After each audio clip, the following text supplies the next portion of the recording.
Okay, Assalamualaikum warahmatullahi wabarakatuh. Bismillahirrahmanirrahim. Okay, Alhamdulillah ketemu kita lagi di dalam program Adventures of Al-Quran yang dianjurkan oleh kami daripada kelas mengaji Pusat Pengajian Al-Quran Al-Badadi Session 14 Peltali Jaya. Hari ini saya Ustazah Haja akan menceritakan sedikit ringkasan berkenaan dengan surah yang terdapat di dalam juz yang ke-16 iaitu surah Maryam. Okay, surah Maryam ini adalah surah yang ke-19 dan ia adalah salah satu daripada surah Makkiyah. Berapa ayat yang terdapat di dalam surah ini? Surah ini mengandungi 98 ayat dan kenapa dinamakan sebagai surah Maryam? Okay, kerana terdapat kisah Maryam iaitu bonda Nabi Isa alaihissalam yang telah diberikan rahmat oleh Allah Subhanahu Wa Taala ada disebut pada ayat yang ke-16 sehingga ke-34. Selain daripada kisah Maryam, kita lihat ya, bermulanya surah ini menerangkan kekuasaan Allah Subhanahu Wa Taala dengan berlakunya beberapa kejadian luar biasa. Beberapa kejadian luar biasa iaitu dimulai pada ayat kedua hingga ke-11 tentang kisah Nabi Zakaria. Nabi Zakaria alaihissalam telah tua dan isterinya pula mandul.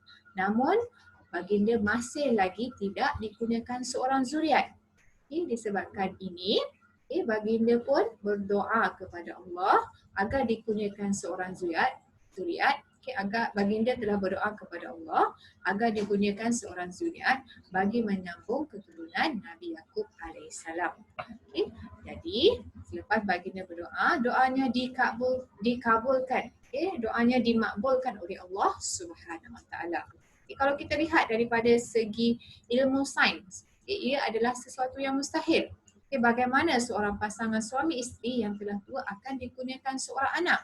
Tapi tidak bagi Allah, ianya mudah sahaja. Ingat, Allah Maha Besar.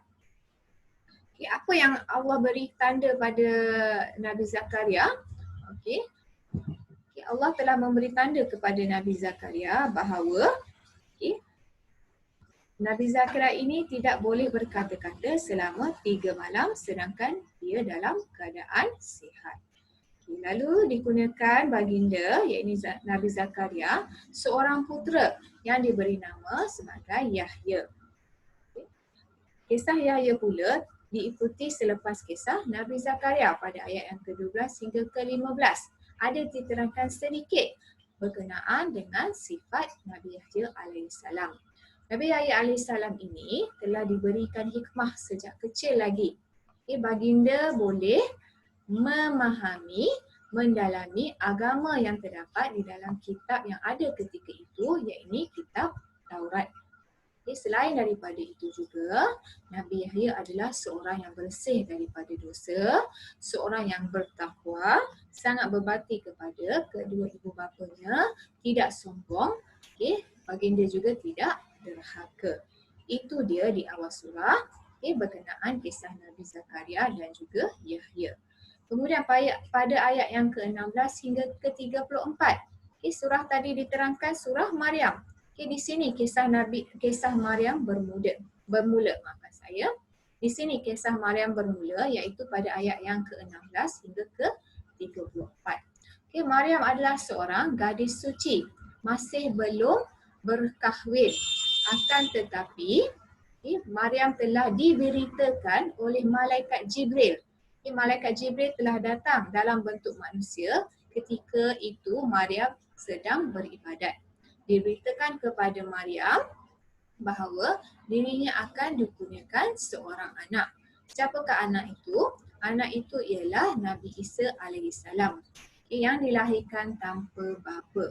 Kejadian Nabi Isa alaihissalam adalah seperti kejadian Nabi Adam alaihissalam yang dilahirkan tanpa bapa. Lalu Maryam pun berkata kepada Jibril pada ayat yang ke-20. Bila diberitakan kepada Maryam bahawa dia akan mempunyai anak, ayat yang ke-20. Maryam berkata, bagaimanakah aku mempunyai seorang anak lelaki padahal tidak pernah ada lelaki yang menyentuhku dan aku bukan seorang penzina. Maryam ini adalah seorang gadis suci yang kuat beribadah. Dia terkenal dengan seorang yang alim. Okay, lalu pada ayat 31, okay, diberitahu dekat sini, okay, dia Jibril berkata, demikianlah Tuhanmu berfirman, hal itu mudah bagiku dan supaya kami menjadikan suatu tanda kebesaran Allah untuk manusia dan sebagai rahmat daripada kami, dan hal itu adalah suatu urusan yang telah ditetapkan. Jadi, okay, kejadian lahirnya Nabi Isa tanpa seorang bapa adalah menunjukkan bahawa ini adalah tanda kebesaran Allah untuk manusia dan ia juga adalah sebagai suatu rahmat. Ini adalah suatu ketetapan yang telah ditetapkan. Jadi dalam tempoh kehamilan Maryam ini, Maryam telah mengasingkan dirinya. Okay. Setelah lahirnya Nabi Isa alaihissalam, Maryam pun pulang kepada kaumnya. Dia bawa balik. Maryam bawa balik Nabi Isa yang masih lagi bayi di dalam dokongannya itu. Kepulangannya menjadi buah mulut orang ramai kerana Maryam adalah dari keturunan yang baik-baik. Orang ramai merasa pelik. Maryam terkenal dengan seorang yang alim daripada keturunan yang baik-baik, tapi pulang semula ke kampungnya dengan membawa seorang bayi. Lalu ditunjukkan bayi yang didukunginya itu Nabi Isa alaihissalam kepada kaumnya, iaitu orang ramai. Apa yang berlaku? Saya bacakan pada ayat yang ke-30. Qala inni abdullahi ataniyal kitaba wa ja'alani nabiyya. Apa maknanya? Dan Isa berkata, sesungguhnya aku hamba Allah. Saya ulang lagi sekali, maafkan saya. Dan Isa berkata, sesungguhnya aku hamba Allah. Dia memberikanku kitab Injil, yakni Allah ya, dan Allah menjadikan aku seorang Nabi. Itu dikisahkan tentang Nabi Isa. Antara mukjizat Nabi Isa tadi telah disebutkanlah, boleh bercakap ataupun boleh berkata-kata walaupun masih lagi bayi. Selain daripada itu juga, di dalam surah Maryam ini juga terdapat lain-lain kisah Nabi. Pada ayat yang ke-41 hingga ke-57. Apakah antara kisah Nabi yang ada pada surah Maryam ini adalah kisah Nabi Ibrahim dengan bapanya. Baginda telah mempertikaikan sembahan berhala bapanya. Lalu baginda telah dihalau oleh bapanya. Nabi Ibrahim adalah seorang yang membenarkan semua hal yang datang daripada Allah Subhanahu Wa Taala. Saya ulang sekali lagi. Nabi Ibrahim alaihissalam adalah seorang yang membenarkan semua hal yang datang daripada Allah Subhanahu Wa Taala. Kemudian diikuti pula dengan kisah Nabi Musa. Nabi Musa alaihissalam seorang yang telah dipilih Allah, boleh bercakap secara langsung dengan Allah ketika di Gunung Tur Sina. Baginda juga diutuskan seorang pembantu iaitu Nabi Harun. Diikuti pula dengan kisah Nabi Ismail. Nabi Ismail adalah seorang yang benar dalam janjinya. Baginda menyuruh keluarganya untuk mendirikan solat dan menunaikan zakat. Dan ada juga, dan di dalam surah Maryam diperihalkan kisah Nabi Idris. Nabi Idris adalah seorang yang sangat kuat kepercayaannya dan sangat mencintai kebenaran. Setelah kisah-kisah Nabi diceritakan pada surah Maryam, pada penghujung surah ini diikuti dengan perihal orang yang beriman dan orang yang ingkar serta balasannya di akhirat kelak. Kabar gembira adalah untuk orang-orang yang beriman ataupun orang-orang yang bertaubat dan mengerjakan amal soleh. Apakah kabar gembira tersebut?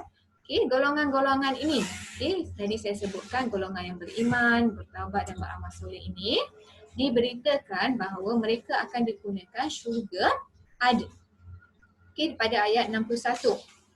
Ayat 61 berbunyi, saya bacakan sedikit ayat yang ke-61, iaitu syurgaan yang telah dijanjikan oleh Tuhan yang Maha Pengasih kepada hamba-hambanya sekalipun syurga itu tidak nampak sesungguhnya janji Allah itu pasti ditepati. Okay, kita tak boleh nampak syurga. Okay, benda tu kita tak boleh nampak. Okay, tapi janji Allah pasti. Jadi orang yang beriman akan percaya kepada janji-janji Allah dan mengamalkan apa yang Allah perintahkan. Manakala bagi mereka yang meninggalkan solat dan mengikut hawa nafsu, okay, mereka ini diberikan amaran. Okay, amaran ni ada terdapat pada ayat 68 hingga ke 70 di dalam surah Maryam.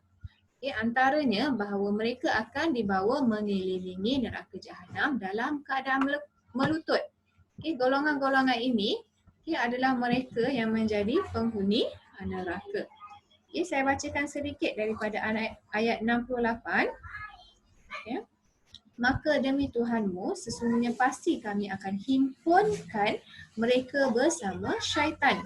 Kemudian pasti akan kami bawa mereka kelilingi neraka jahanam dengan melutut. Kemudian pasti akan kami tarik dari setiap golongan siapa di antara mereka yang sangat dahaka kepada Tuhan yang Maha Pengasih. Dan ayat ke-70, okay, saya bacakan. Kemudian sesungguhnya kami lebih mengetahui orang yang sepatutnya dimasukkan ke dalam api neraka. Inilah digambarkan bahawa keadaan akhirat kelak. Okay, balasan ada pada orang yang beriman dan juga terdapat balasan pada orang yang tidak beriman. Okay, itu sahaja untuk hari ini berkenaan dengan surah Maryam. Kita jumpa lagi pada ringkasan yang akan datang. Okay, terima kasih kerana menonton. Assalamualaikum.